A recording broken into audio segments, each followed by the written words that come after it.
Hello, everybody, and welcome to a special Voices of Wrestling presentation. Rob McCarron here, and I'll be joined by Joe Lanza in just a moment for a special interview with Lucha Underground's Son of Havoc. Independent wrestling superstar Matt Cross is going to join us as he talks portraying Son of Havoc on Lucha Underground, his past in pro wrestling, his memories of Tough Enough and meeting Hulk Hogan, and so much more here as we prepare for Lucha Underground's season finale, Ultima Lucha, which begins Wednesday night, July 29th on Rey Network. Matt Cross joins Joe Lanza and I here in just a moment. All right, and we are back. Hello, everybody, again. Rob McCarron here alongside Joe Lanza. We are now joined by Lucha Underground's Son of Havoc, also known as Matt Cross on the U.S. independent scene and worldwide, really.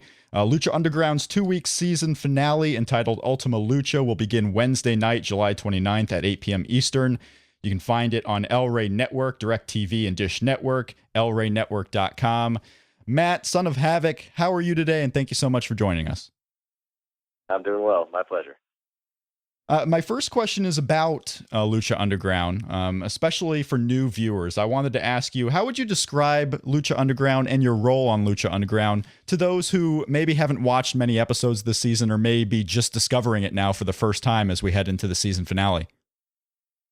Yeah, Lucha Underground is like professional wrestling redefined. It's a complete reimagination of the genre, of this brand of entertainment. Take what you think you would know about pro wrestling, about entertainment, and just kind of throw it out the window, because this is a really fresh, ground-up remaking of wrestling. So it's being done by, blockbuster people in the television industry who aren't just going with the that's the way things have always been done mentality of other groups. So it's just really new, really exciting. There's cinematic vignettes that just, if you're flipping through the channels, it's going to seem like you're watching a movie, something like this. And then the action is second to none. I mean, we have some of the luchadors from AAA in Mexico. We have guys like myself, just really young, hungry, talented guys who are again, reinventing professional wrestling. Son of Havoc is a guy who's been overlooked for years and just needed a platform. Now he has a home in Lucha Underground and is making the most of every opportunity that comes his way, just making his way up through the ranks. I mean, it's everyone is so unique. I mean, Son of Havoc, myself in particular, it's like you've got a guy that kills it in the gym every day, a guy that's a bigger guy, but he's doing shooting star presses for breakfast. It's like every character brings something new to the table. You got guys like Johnny Mundo, who's formerly known as John Morrison, who's just completely, motivated beyond belief. I mean, here's a guy that could kind of sit back and rest on his laurels, and he's going out there every time and just tearing it up, and it's really cool just to be a part of that environment. I mean, everyone is so young and hungry, so this is not guys going through the motions. This is guys at the peak of their craft, just being given an amazing opportunity, aware of that opportunity, and making the most of it. And you're currently right now one of the Trios champions in the promotion with Angelico and Ivelisse. Talk a little bit about the Trios championship, what you have going on towards Ultimate Lucha, and are you enjoying doing these Trios matches on this new platform? I mean, yeah, I think the Trios title is kind of, especially for myself, it really plays an important part in just the arc that my character and I have been on since the beginning. I mean, I think people know and appreciate that I was on the very first episode. I mean, I'm one of these first kind of pioneer guys that threw my name in the hat and was all in on this project. And, I started out wrestling Sexy Star and kind of introducing the world to some degree to intergender wrestling. And then I wrestled a mini, and I wrestled in an Exotico, and I was just kind of being thrown these really kind of crazy matches and non-typical things. But every time I got a chance, again, I just made the most of it. And my character just kind of has been slowly and organically rising through the ranks. I don't believe that I was ever pushed down anyone's throat. I think that my hard work was seen by these fans and appreciated. And it's so cool to have, again, that organic kind of connection with the fans and the believers in the temple as you rise through these ranks, and then that to be recognized in this Trios Championship match. I mean, I got emails and feedback from all over the world. It was so cool. I mean, whether it just be a line or two from Spain and someone saying that they were brought to tears over our Trios title win. I mean, for those unfamiliar, it's like a tag team, but with 3 people, so it's even more action, even more people involved. It's myself, Evilise, and Angelico, a young man from South Africa who I first met in Spain back in 2008. So all of us have history together. All of us, again, are just aware of this opportunity, and it's cool how the wrestling world, to some degree, is small, and you kind of cross paths with the people in and out. I've probably known Evilise since 2009, 2010, known Angelico since 2008, and I mean, here we are in 2015, like kicking butt on the Rey Network, so it's pretty awesome. Matt, I'm glad you brought up the intergender and your matches with Sexy Star and your tag team with Evilise, because it's a bit of a controversial topic in a lot of circles.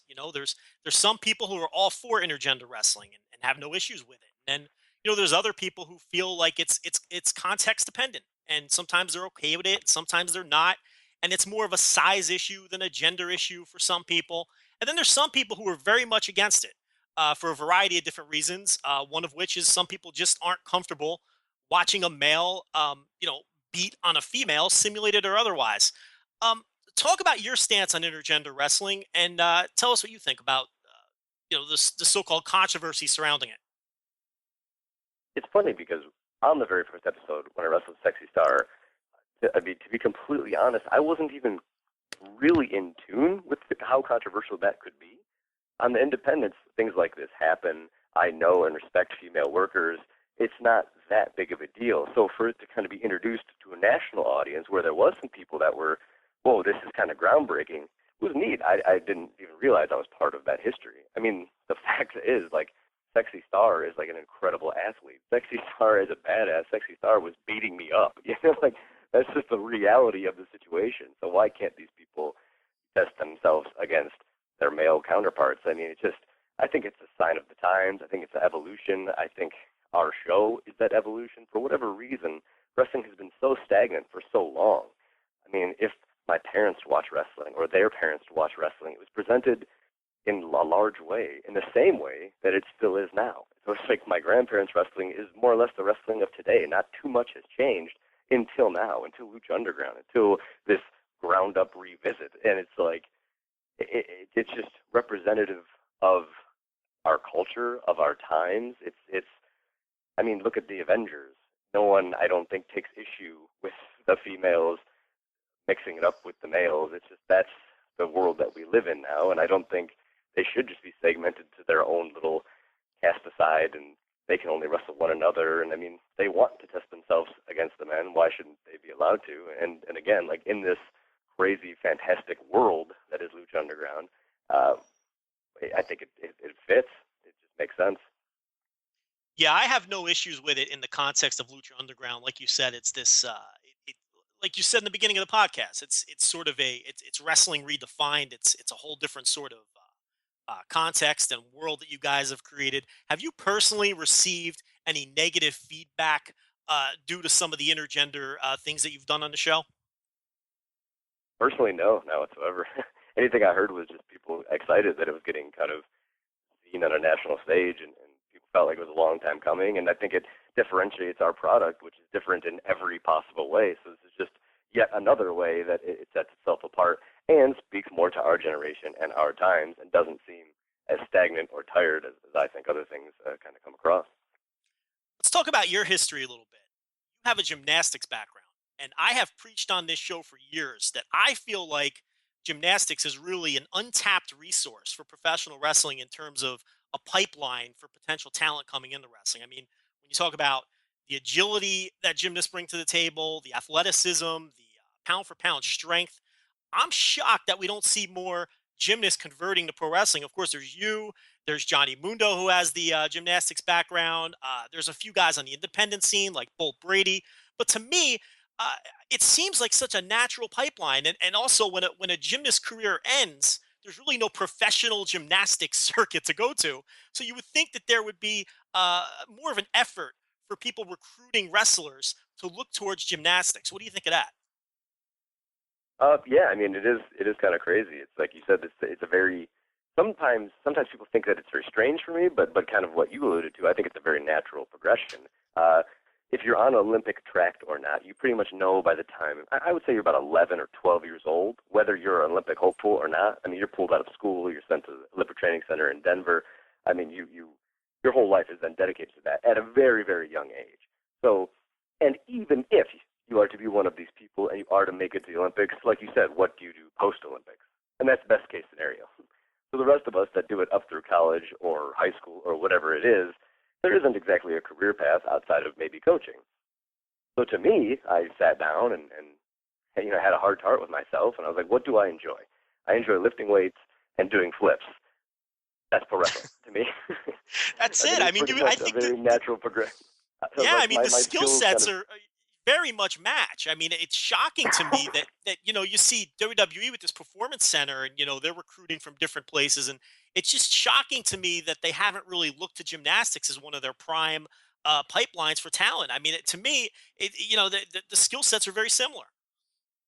Yeah, absolutely. And who knows, that could change with the times as well, because I mean, the obvious answer would be that WWE in particular has always been like this land of giants and just humongous men, and obviously high-level gymnasts aren't going to be just like these enormous type people. They're going to be the strongest. They're aesthetically going to be the best looking. They're going to be, phenomenal athletes, and they are involved in the hardest sport in the world, bar none.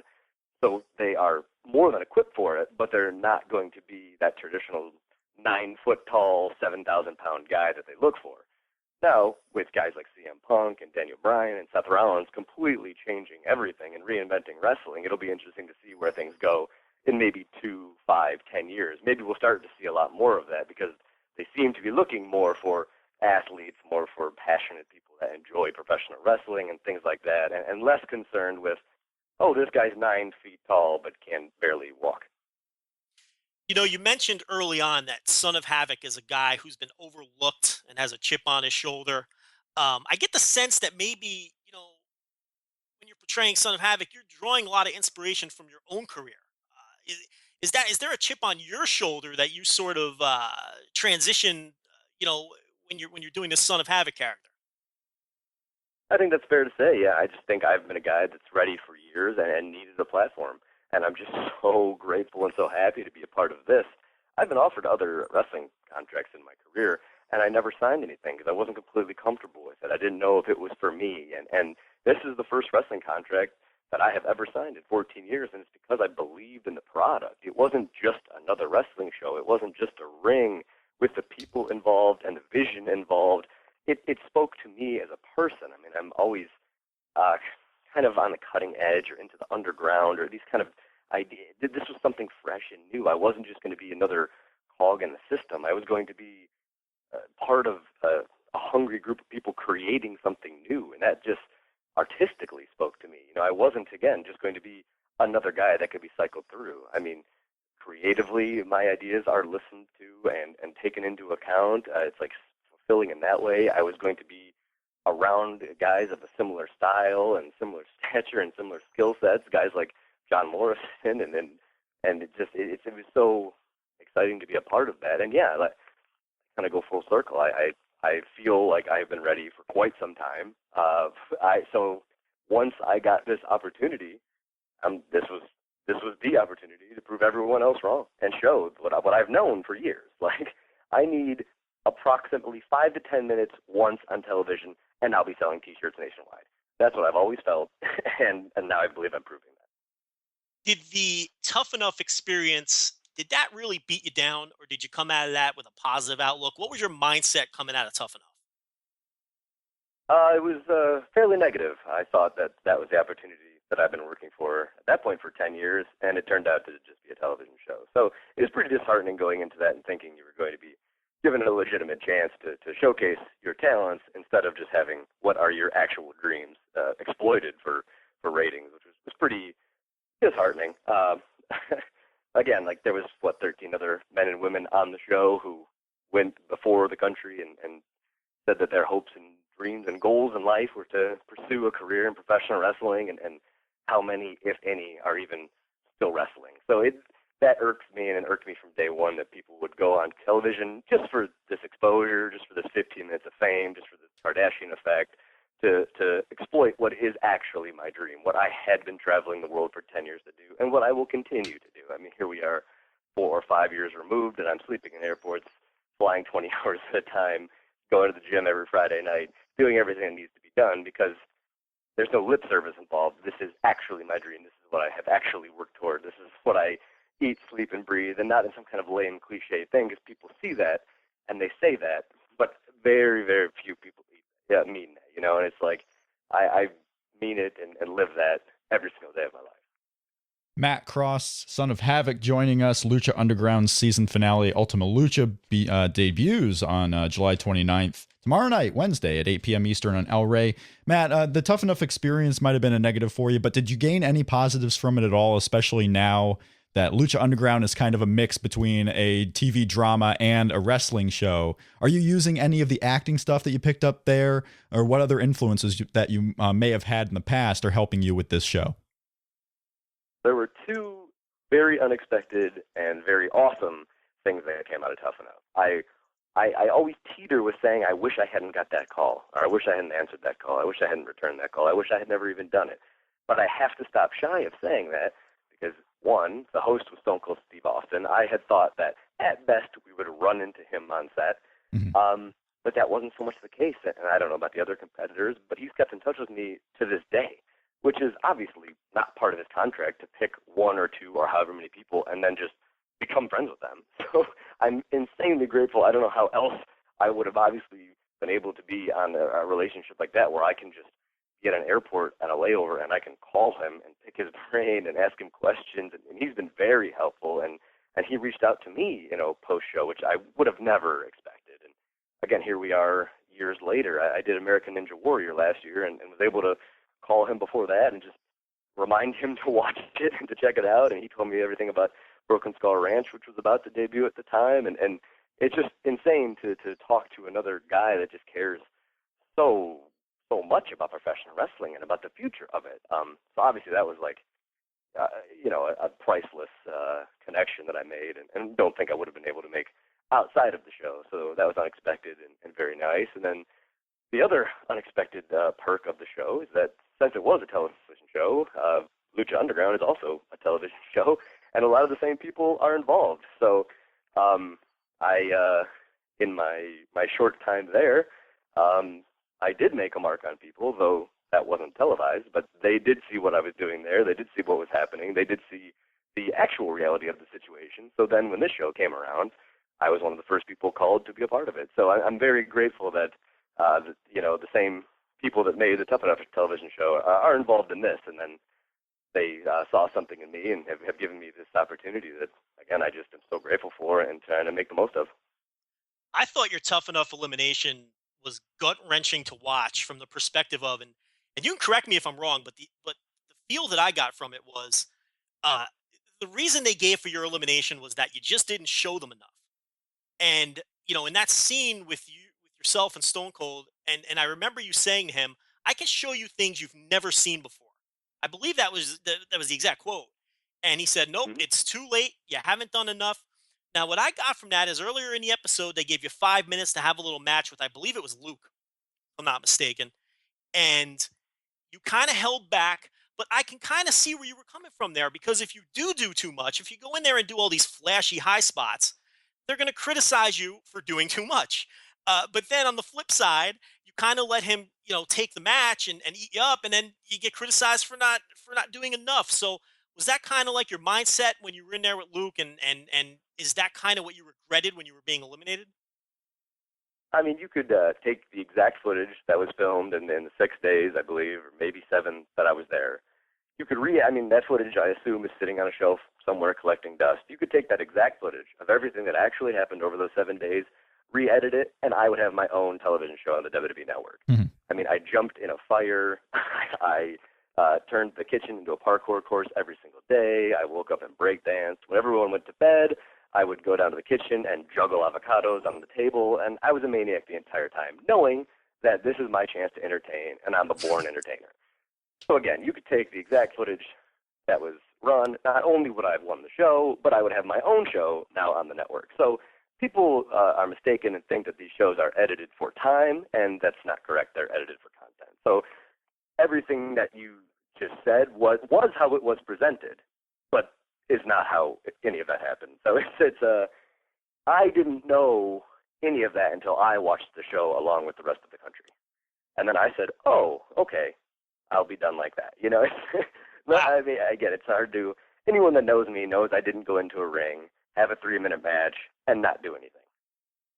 Right. You weren't shown the 3-minute match, so these shows are very interesting. And again, like I would, part of me wants to say that I wish I had never done it, but I have to stop shy of that because, again, with being able to be in touch with Stone Cold to this day, who wouldn't have kept in touch with me if I had blown these chances or if I had done these things? I mean, the respect that I showed him and I showed the show is what makes you progress in this business. It's why I've been involved in professional wrestling for 14 years and why I'll be in it for the foreseeable future.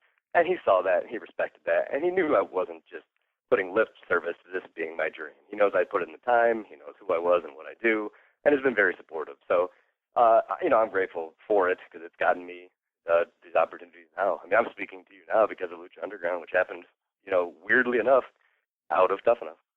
So aside from chopping all of your personality out of the show, you have no regrets for what you did in the ring either. That just wasn't presented to the audience. Absolutely not. I mean, if I could go back in time and literally have a time machine, I would not change one single thing, and I think that's insanely telling. I would go back and do the same stuff. The only thing I would change is hire myself as an editor and show the things that I was doing.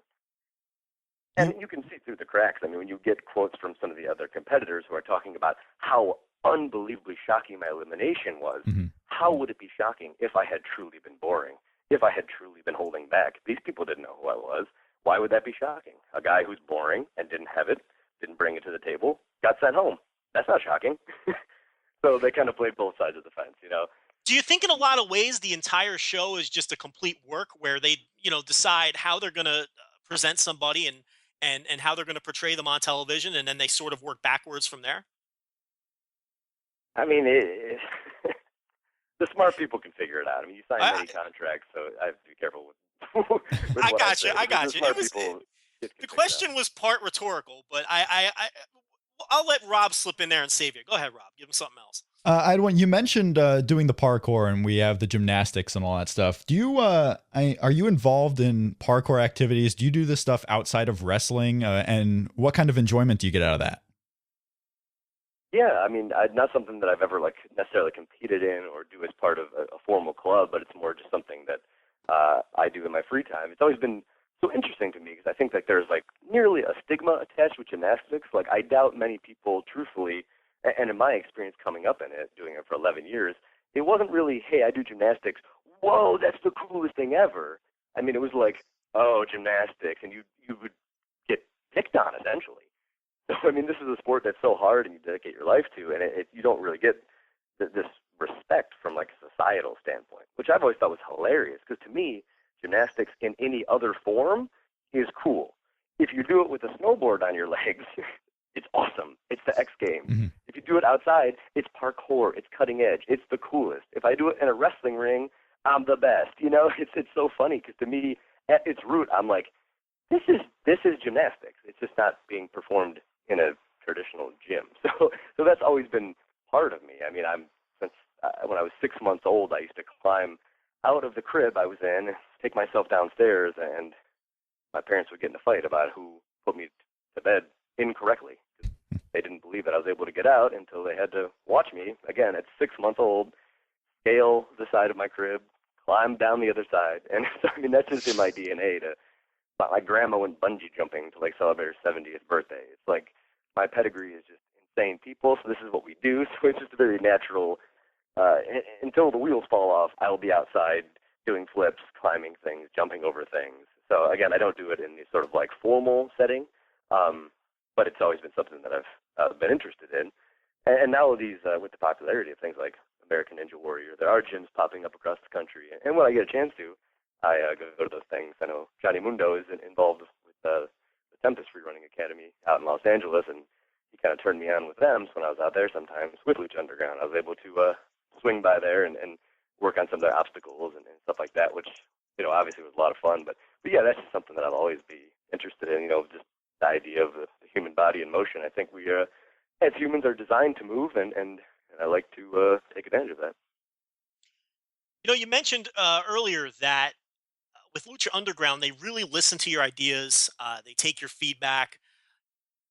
I get the sense that with Lucha Underground, from the things I've heard other people say, and from other interviews I've listened to, that it's really a great locker room atmosphere.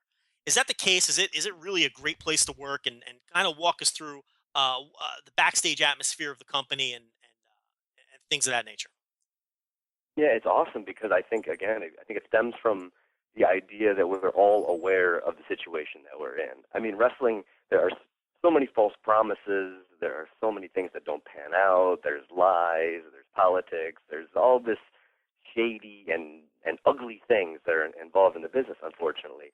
And now here was this thing that was presented to all of us, Lucha Underground. I mean, it is wrestling redefined. It's you got guys like Robert Rodriguez involved, and it's just the pedigree of everyone there is insane. So no one is new. We've all been in this business and kind of know it intimately for many years. So we're all aware of how you get screwed and how other people have, again, not come through where they said they have. And this show has come through in every way, every time, and gone above and beyond. I mean, it was explained to us, and you obviously have that air of skepticism when you're involved in the business of, are these people really involved? Is it really going to play out like that?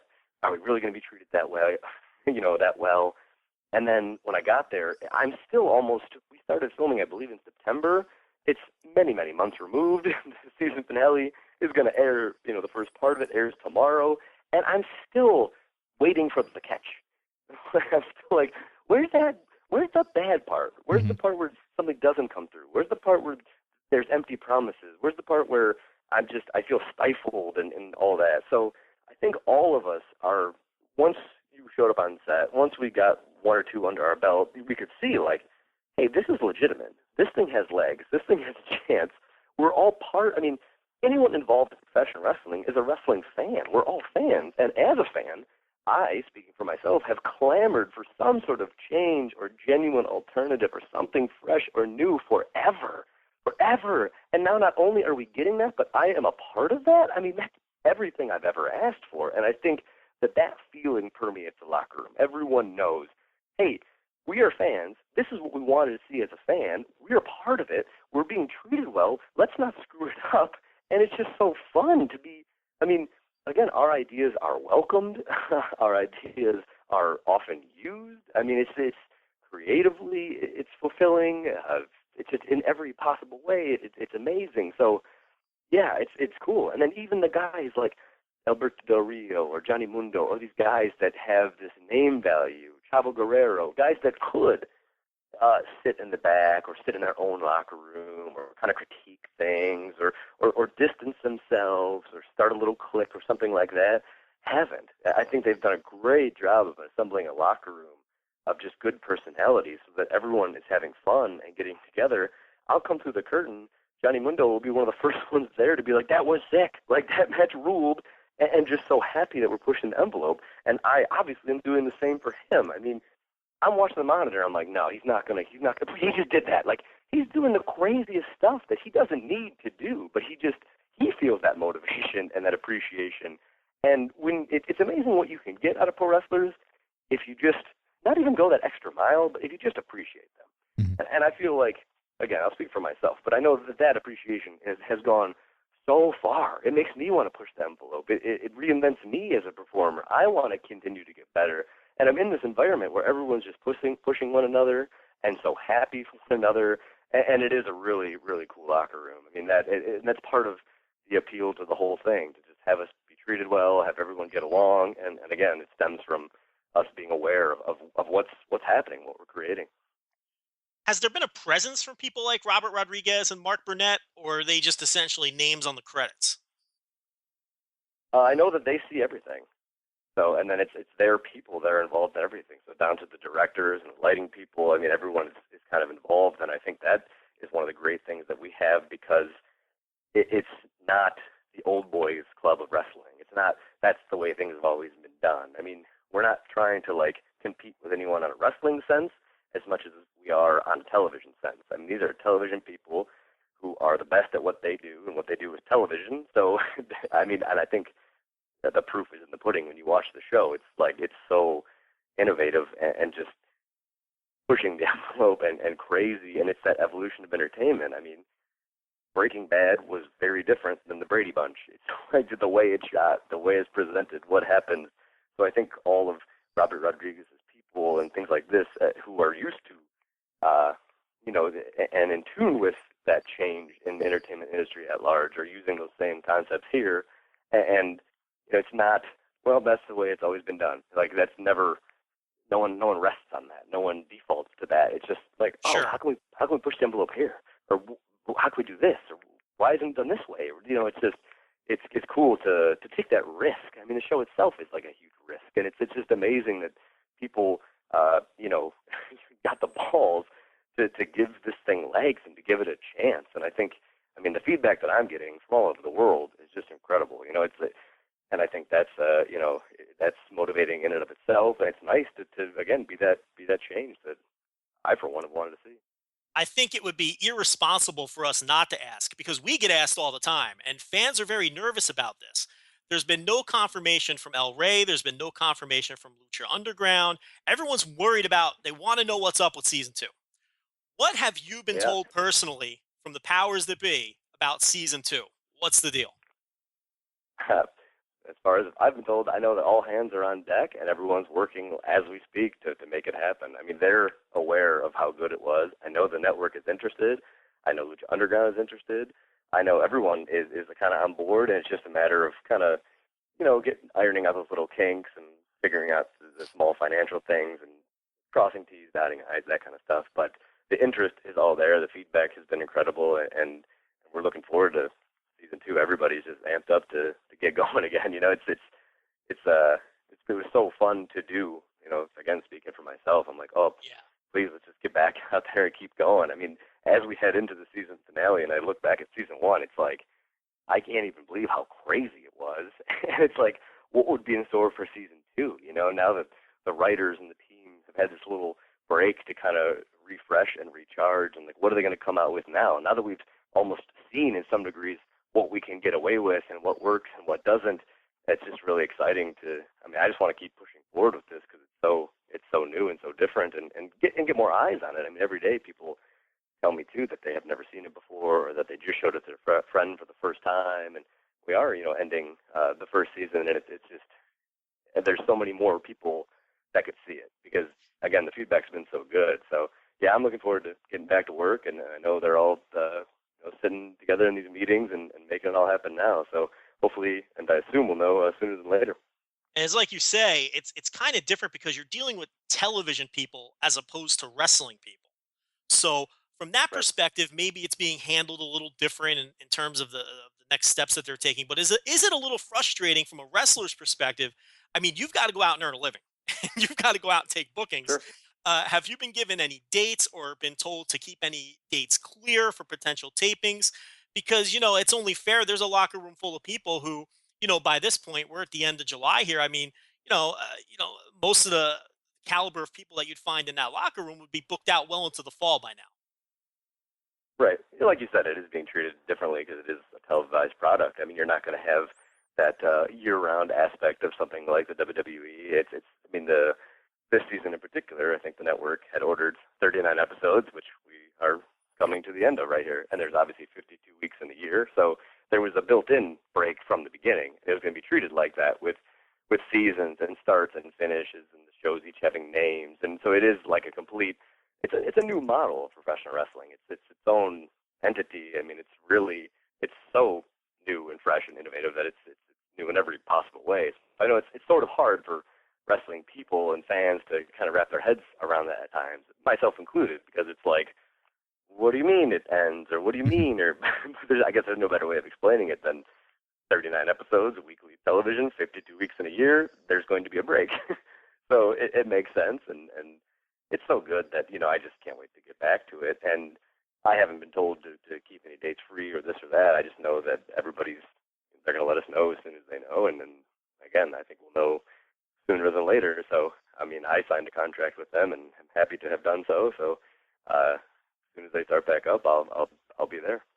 We got a couple of questions coming in from listeners through email and Twitter at Voices Wrestling and at Shake Them Ropes. The first one, Matt, for you. Have you ever thought about an end game in wrestling? Ever thought about when you might be done and transition to something else? I don't assume it would be anytime soon now with Lucha Underground going on, but have you ever given any thought to that?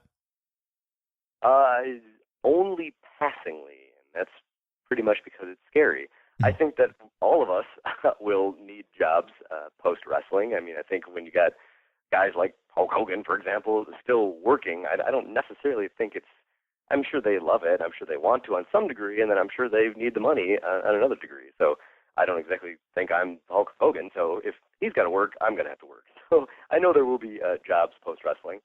But yeah, that's a scary thing. I mean, I have my degree in communications from Cleveland State, so I graduated with honors. So theoretically, I missed my graduation ceremony because I was wrestling, and I wrestled throughout. So I had some very nice teachers who I met with at the beginning of the year and explained to them the unique situation that I was in, and that I wouldn't be at classes most likely on Fridays because I was traveling the world as a wrestler. But that was important to me to do, to have something to fall back on. And even more than that, it was important because I think that societally it's viewed in a certain way, and I didn't want to be the quote-unquote dumb wrestler. I think if you have a bachelor's degree, people kind of look at you differently, and all of a sudden I wasn't the dumb wrestler, but I was the interesting guy who was college-educated but chose to pursue this profession. So I always kind of wanted it and liked that distinction. So theoretically, I could do something with my communications degree. I've loosely thought about something in radio. I think that would be, I think that at my heart and a lot of wrestlers' hearts, again, I'm an entertainer. I mean, when I turned 16 and I got a driver's license, I didn't just go and get the driver's license picture. I grew a giant curly mustache, and I wore a stupid old Western vest and a scarf. I looked like some ranch hand cowboy, and I played it in as soon as I got to the DMV. I walked in like it was a ranch, and I was chewing on a piece of straw, and it's like, that just speaks to me as a person. No one paid me to do that. I didn't put it on YouTube. I wasn't doing it so anyone could see or care. I wanted to laugh at my own license. So at my heart, I'm an entertainer. So I imagine I'll be doing something in the entertainment industry, whether that's radio or TV or whatever. But again, I don't foresee that happening now. I'm just saying, so busy in wrestling that it's just, I don't even like thinking about it, because it's like takes you out of this, everything that I ever wanted in this business. I feel like it's happening right now. I mean, I've been to 20 countries. I stay busy every single week. I got back from Tennessee yesterday. I go to Las Vegas in 2 days. It's easy to put off, like, what will I do in the future? Because I need to check in for my flight for tomorrow. It's like, and then I need to watch myself on that Rey Network defend our trios title. So there's just so many things happening. It's again easy to put off. I guess I'll cross that bridge when I get to it. And I mean, I'm just so happy with Lucha Underground that hopefully it lasts forever, and then I'm happy forever. I mean, I know you can't wrestle forever, but if I could just do this until I can't do it anymore, I'd be happy to be with them till the end. You really have been everywhere. You were the masked Raptor in Noah. I mean, a lot of people don't remember that. But yeah, you were in there with Misawa and everything else. So you really have been everywhere. Yeah, my career is like really kind of crazy. Like, I doubt, honestly, anyone but myself, and no fault of their own, because there's millions of wrestlers and millions of people, and everyone has their own life. But if you sat just anyone down, I doubt that they would be like, oh, the guy who was on the cover of the Backyard Wrestling game back in the day and a playable character is the same guy from the Backyard Wrestling videotapes that we saw 15 years ago, is the same guy that was on Hulk Hogan's Hulkamania tour of Australia, is the same guy that was on the Ultimate Warrior's last show ever in Barcelona, Spain, in front of 16,000 people, is the same guy that's been in 20 countries, is the same guy, so on and so forth, from Tough Enough to Ninja Warrior to Lucha Underground. Like, I doubt anyone, like my mother included, realizes that, oh, that's the same guy that's done all those things. It's such a crazy whirlwind 14 years. Yeah, your resume is impressive, and that's without even mentioning like the Wrestling Society X's out there. Like you've been, like you said, you've been everywhere. There's things off the top of my head I literally forgot. Right, that, like a giant television show on MTV. Yep, a pretty big deal at the time. You mentioned Hulk Hogan. You were on the Hulkamania tour. Were you a Hulk Hogan fan growing up when you were a kid? Oh yeah, absolutely. I mean, I would say that he kind of introduced wrestling to me, and yeah, for sure. That was what was really cool about being on that tour. I remember going to, I think it was SummerSlam 1988, was in Cleveland, Ohio, at the now defunct Richfield Coliseum, and I was there, and before the tour, I was like, you know what? I think I still have my souvenir program, and I was able to find it. I mean, I tore my house apart trying to find this thing, and I found it. I'm like, yes, vintage 88 SummerSlam souvenir program, here it is. And I'm like, you have that moment with yourself. You're like, am I really going to bring this thing on the tour? And I'm like, you know what? I will. I'll hate myself if I don't. I'll have it there. If a situation presents itself, whatever. And then, I mean, Hulk Hogan always took that extra second with everybody. He was always cool. And I was very proud of my performances on that tour. So the last night, we kind of had this party, and I was like, why not? I'm going to go get this thing. I mean, the dude's being so cool. It didn't feel weird. I've proven myself on this tour. So, yeah, I ran up there, and just to see his face, like, I mean, he popped for this thing when it came out. I was like, hey, man, this is going to be weird. I think I was 7 years old, and I was at this thing, and all I wanted to do was, like, be the little kid that, like, reached out and, like, slapped your hand, and, like, now I'm on tour with you, you know, at the risk of sounding lame. This is a really cool moment for me. And, yeah, when he saw his face just lit up to see this thing, and I'm sure it's something he hasn't seen since 1988, if he even thought then, you know. So it was kind of cool. He thumbed through it really fast, and then wrote me a nice thing on the front. So to go from just being that little kid looking up to Hulk Hogan type thing to being on his tour was a really nice thing. And now it's just, I envision someday, almost like we touched on earlier, having some kind of career or life outside of wrestling, and maybe I'll meet new people that don't even know I used to travel the world as this crazy pro wrestler. And I want to have that, like, framed magazine cover somewhere in my house, or even if it was like somewhere random, like a bathroom, and then someone comes over for a Christmas get together and they're using the restroom, they look up and see, like, thanks Matt Hulk Hogan, and be like, thanks? What do you mean that? Like, why is Hulk Hogan thanking you? Like, what? And then you're like, yeah, in a former life I was this crazy pro wrestler or whatever. So I love that. That'll always be something that's with me. You grew up as a fan of Hulk Hogan. You have the personal experience with Hulk Hogan, working for him with Hulkamania. And just as a fan, as someone who had met him and been so close to him for that tour, what are your thoughts right now with what Hulk Hogan is going through in the press right now, this whole scandal? Do you have any? Do you kind of just sit back and think one way or another about it? I mean, obviously, it's like you hope he didn't say what he said, and it's like, ah, crap, and it's not good. No one's going to sit there and defend him, obviously. But it's like I can just speak to the personal experience, and I mean, he doesn't owe anyone anything. And I'm speaking in particular to that series of shows in Australia. You know, going into it, I thought, this is Hulk Hogan's tour. I'm so lucky to be a part of it. I can't wait to do it. And I had this tinge of, like, I wonder if I'll meet him, even though it's his tour. And I thought, if I do, it'll be in passing. He'll be kept in his own room. We won't really interact with him. I mean, he's Hulk freaking Hogan. Again, he doesn't owe me anything. He doesn't really owe anybody anything. He's the man. So I remember day one of the tour, getting off this 20-hour flight or wherever it was into Sydney and seeing him. And there was that element of being starstruck, because I'm like, hey, that's actually Hulk Hogan. That's really funny.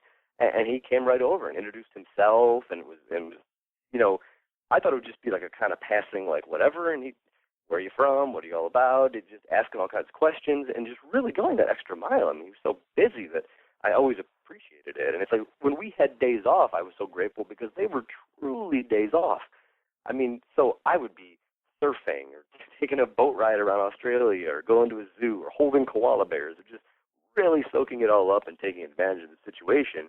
And he would be on an 8-hour drive to a children's hospital, the 8 hours of which he was on the phone doing interviews. And once he got there, he'd go to an autograph signing after that, and then he'd be up late driving back. And it's like, it was 24/7. So to get a glimpse of that we're all loosely aware of, but to live it alongside him and see, when you went to an airport, how he's just mobbed and how it's picture after picture after picture, how you have to be on 24/7, and that idea of living under a microscope, and we're all loosely aware of it. We always read about it, but to live it for that 2 weeks, I just remember being so impressed. And it's like, we all want this fame and fortune, or a lot of us do, or envision that, or we're kind of sold that dream. And then when you see it in action, I remember just thinking, like, that has to be insanely exhausting. I mean, I remember sitting next to him at an airport, seeing him just getting swamped, and then I remember him boarding the flight early or going to the restroom or something. And I remember one of the people who had just taken a picture with him asking the person next to him, who was that? They just got caught up in the celebrity of it. They just got caught up in everyone's taking pictures, so I better take a picture. I don't want to miss out. I don't want to. So there were some people, and obviously the minority, some people took a picture and, took that second of his time or I don't want to say bugged him, but asked something of him, and they didn't even know who he was. So it's like that idea that you're just going to get swept up in the storm 24/7. It was crazy to see, what his reality is and what he has to deal with, and then to be cool to all of us and not like take it out on us or not just escape in those couple free seconds that he had. I remember me and Val Venus talking about wrestling, and specifically talking about wrestling in Mexico, and we're just having this conversation about our experiences, and then Hulk Hogan kind of just like moseyed on over. Mm-hmm. And obviously if you and I are talking and another person kind of comes into that situation, it changes the dynamic of it. But it really changes the dynamic when that person moseying over just happens to be like Hulk Hogan. So I remember it was just like, hey, what are you guys talking about? Like he was just, again, like always available, always open, always cool. I just didn't imagine almost myself in those situations getting 5 minutes of free time and just wanting to like run and hide or something, right? Or recharge or just something. But yeah, he was always so cool. So I mean, this whole situation is obviously unfortunate, and it's just I just think about the personal experiences that I had with him and kind of judge him based on that rather than hearsay. And I haven't heard anything myself, and hope it not to be true. But yeah, it's unfortunate. Obviously, I think a lot of us are Hulkamaniacs, and you don't want to see something like that. But yeah, I mean, it can't change the personal experiences that I had with him, and I'll never forget kind of him going the extra mile with us. The final question comes from Twitter at Shake Them Ropes. Matt, have you ever seen a ghost?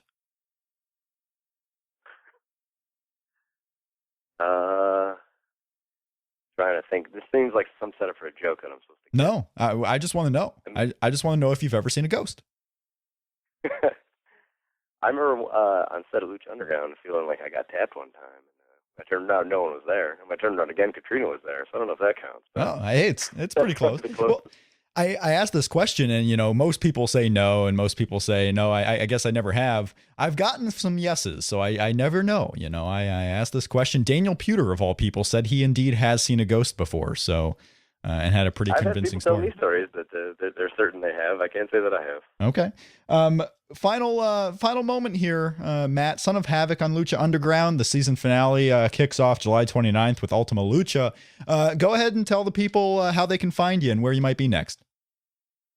I'll be in Las Vegas this coming weekend, and it's funny, when I did my little exit interview for Tough Enough, I said this, and it rings so true. And I think they had it on the website for a little bit, but I knew that I was upset that I was going home, and without burning any bridges or being unprofessional, I kind of wanted to stick it to him a little bit. And I remember saying that, like, this is what I have done and will continue to do. So if you're sending me home now, look for me in a city near you this weekend. And that continues to be true this many years later. So you can follow me in my travels on Twitter at twitter.com/mdogmattcross. That's 2 G's, 2 S's. And then facebook.com/mdogmattcross.